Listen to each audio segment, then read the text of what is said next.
नितेश राणे हे भाऊचा धक्का या परिसरामध्ये गेलेले आहेत, कारण ज्या बांगलादेशींसंदर्भात अनेक तक्रारी दाखल झालेल्या आहेत या संदर्भात तेथील बांधवांसोबत चर्चा करण्यासाठी नितेश राणे या ठिकाणी पोहोचलेले आहेत।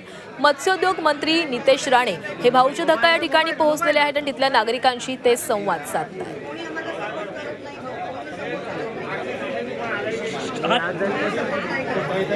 बांगलादेशी घुसखोरांच्या अनेक तक्रारी वाढत चाललेल्या आहेत, समोर येऊ लागलेल्या आहेत आणि याच पार्श्वभूमीवर नितेश राणे इथल्या नागरिकांशी संवाद साधण्यासाठी भाऊच्या धक्क्यावर पोहोचलेले आहेत।